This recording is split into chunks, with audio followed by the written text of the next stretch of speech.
ये छोटा सा notice directly section 74 show cause notice में कन्वर्ट हो सकता है विद 100% पेनल्टी। लेकिन यहीं से शुरू होता है एक्चुअल जर्नी, जो सिंपल सी नोटिस को एक डेंजरस रूप दे देता है और लोग सबसे बड़ी गलती कहाँ करती है। यस, मैंने खुद ऐसे केसेस देखा हुआ अपने लाइफ में। सिंपल मिसमैच ने ह्यूज डिमांड क्रिएट करा दिया, ह्यूज इंटरेस्ट आ गई और डबल लायबिलिटी क्रिएट कर दी। अगर आप बिजनेस ओनर हैं या प्रोफेशनल हैं तो ये वीडियो आपके लिए है और आप इस वीडियो को अंत तक देखिए, क्योंकि मैं इसमें बताने वाला हूँ कि कैसे एक छोटी सी स्क्रूटनी सेक्शन 74 के नोटिस में तब्दील हो जाती है और पेनल्टी डबल हो जाती है और इंटरेस्ट भी काफ़ी ह्यूज लग जाता है और कुछ हद तक तो प्रोसिक्यूशन भी इशू हो सकता है। मैं Praveen Sinha, welcome to business Sachiv, where we simplify GST, corporate compliance and litigation. चलिए शुरू करते हैं। स्क्रूटनी कैसे शुरू होती है और चलिए बेसिक समझते हैं सिंपल लैंग्वेज में। जीएसटी में स्क्रूटनी होती है सेक्शन 61 के तहत। इसका मतलब क्या है? डिपार्टमेंट आपके रिटर्न को वेरीफाई करता है और इंपॉर्टेंट बात यह है, ये कोई रेड नहीं है, कोई ऑडिट नहीं है, सिर्फ रिटर्न का वेरिफिकेशन होता है।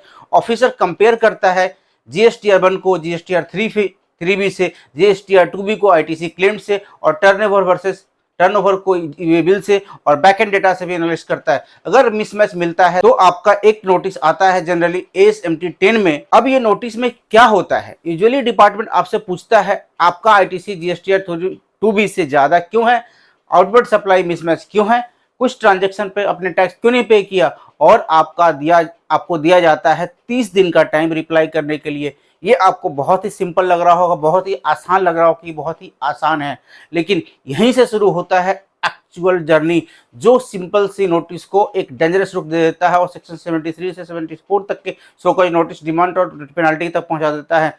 यहाँ पर मैक्सिमम लोग गलती करते हैं और वहीं से प्रॉब्लम स्टार्ट होती है।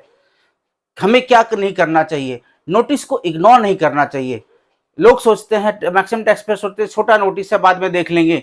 डिपार्टमेंट के लिए आपका साइलेंस नॉन कॉपरेशन होता है। दूसरी गलती क्या करते हैं? लेट रिप्लाई करना, टाइमली रिप्लाई सबमिट नहीं करना। जो आपको टाइम दिया गया उस टाइम के तहत आप रिप्लाई सबमिट नहीं करते तो डिले का मतलब आप सीरियस नहीं हो, सस्पिशन इंक्रीज करता है। तीसरी गलती हमें क्या करनी चाहिए? रिप्लाई कभी भी हाफ बेक्ड रिप्लाई नहीं देनी चाहिए।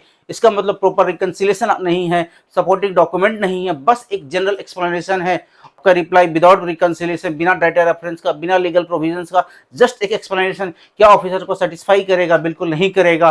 फिर ऑफिसर सेटिस्फाई नहीं होता है, उसके बाद डिपार्टमेंट आपको क्या बोलेगा?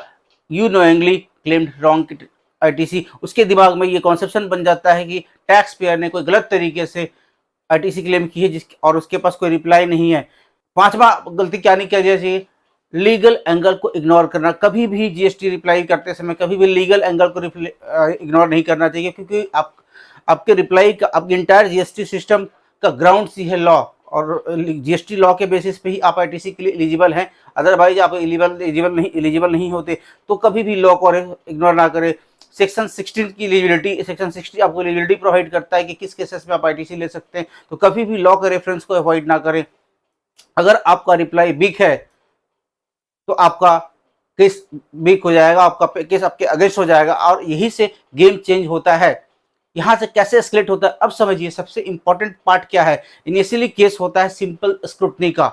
सिंपल स्क्रूटनी अंडर सेक्शन 61, जिसमें जीएसटी ऑफिसर्स आपके रिटर्न को आपके बुक्स के साथ रिकंसाइल करता है। क्या रिकंसाइल करता है? जीएसटीआर 1 को जीएसटीआर 3B से, जीएसटीआर 3B को 2B के साथ, एनुअल रिटर्न जीएसटीआर 9 को आपके फाइनेंशियल स्टेटमेंट के साथ। और अगर कोई मिसमैच आती है तो सिंपल सा नोटिस भेजता है कि भाई इसका मुझे जवाब बता दो, गलती से हुई है तो उसका क्लैरिफिकेशन दे दो।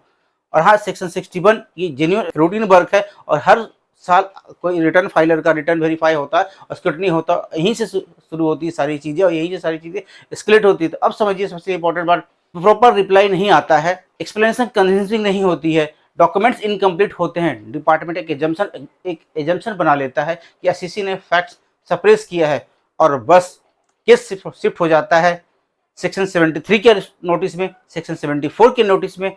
मतलब अब आपका केस मिस्टेक नहीं, इंटेंशनल फ्रॉड रेट होता है। अब कॉन्सिक्वेंसेस सुन लो, ये सबसे डेंजरस पार्ट है। सेक्शन 73 में आपको टैक्स अमाउंट का, जितनी भी आईटीसी डिनाइड हुई, जितना आपका शॉर्टफॉल टैक्स है उसका 10% पेनाल्टी लगता है, प्लस इंटरेस्ट लगता है। सेक्शन 74 के केस में 100% penalty of the tax amount plus interest, और कुछ केसेस में प्रोसिक्यूशन भी हो सकता है। एग्जाम्पल लेते हैं, आपका टैक्स डिमांड 5 लाख का है, अगर सेक्शन 73 के तहत नोटिस है तो आपका पेनल्टी भी 50,000 हो गया, प्लस इंटरेस्ट होता है। सेक्शन 74 में 5 लाख की पेनल्टी और 5 लाख अगर डिमांड है तो 5 लाख की ही पेनल्टी होगी, तो टोटल लायबिलिटी आपका 10 लाख हो गया प्लस इंटरेस्ट। और एक्सट्रीम केसेस में प्रोसिक्यूशन भी पॉसिबल है। सो जो एक सिंपल नोटिस फाइनेंशियल डिस्ट्रेस बन गया, एक रियल सिनेरियो समझते हैं। सपोज कोई सी बिजनेस ने 8 लाख रुपए का आईटीसी क्लेम किया था, डिपार्टमेंट ने सिंपल सा नोटिस भेजा, सप्लायर ने जीएसटी फाइल नहीं किया। अब क्या होना चाहिए था, वेंडर फॉलो करके आपको रेक्टिफाई करना चाहिए था, रिकंसिलेशन बनाना चाहिए था, स्ट्रॉन्ग रिप्लाई देना चाहिए था, जो रिप्लाई देने का सही तरीका है। लेकिन हुआ क्या, बिजनेसमैन ने, बिजनेस ओनर ने क्या डिले कर दी, इनकम्प्लीट डॉक्यूमेंट के साथ रिप्लाई सबमिट कर दी। तो ये हुआ कैजुअल अप्रोच। तो डिपार्टमेंट क्या बोलता है, you knowingly availed wrong input tax credit, आपके जवाब से सेटिस्फाइड नहीं होता है और यहीं से इशू करता हुआ सेक्शन 73 और 74 का नोटिस, जो आपके ऊपर एक बड़ा बर्डन खड़ा कर सकता है और डिमांड डबल भी हो सकती है और प्रोसिक्यूशन तक भी पहुंच जाती है, जबकि स्टार्टिंग में सिर्फ क्लैरिफिकेशन मांगी गई थी। अब सॉल्यूशन समझिए, अगर आपको स्क्रूटनी नोटिस आता है तो इमीडिएटली रिकंसिलेशन प्रिपेयर करो, वेंडर कंप्लायंस चेक करो, लीगल प्रोविजंस अप्लाई करो, डिटेल्ड रिप्लाई दो with annexure, timeline strictly follow करो, हर नोटिस को ट्रीट करो as a potential section 74 risk, क्योंकि जीएसटी में सबसे बड़ा रिस्क आईटीसी डिनाइल और इंटरेस्ट एंड पेनल्टी। तो इस रिस्क को ध्यान में रखते हुए हर सिंपल से नोटिस को सेक्शन 74 के रिस्क से अप्रोच से काम करिए। Your casual approach is equal to costly mistake.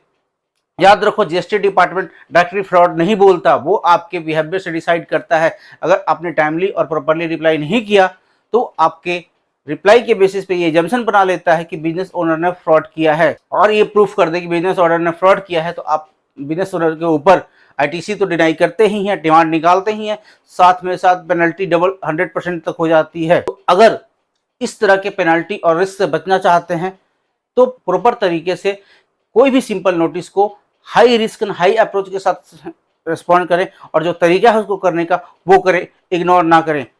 अगर ये वीडियो आपको अच्छी लगती है और ये वीडियो से आपको कुछ हेल्प मिल रहा है तो आप इस चैनल को सब्सक्राइब कर सकते हैं, वीडियो को लाइक कर सकते हैं और अपने दोस्तों के साथ शेयर कर सकते हैं। और अगर आपके पास ऐसी कोई नोटिस आई है और आपको कोई मदद की रिक्वायरमेंट है तो आप इस वीडियो के नीचे कमेंट करें, notice and reply. Thank you.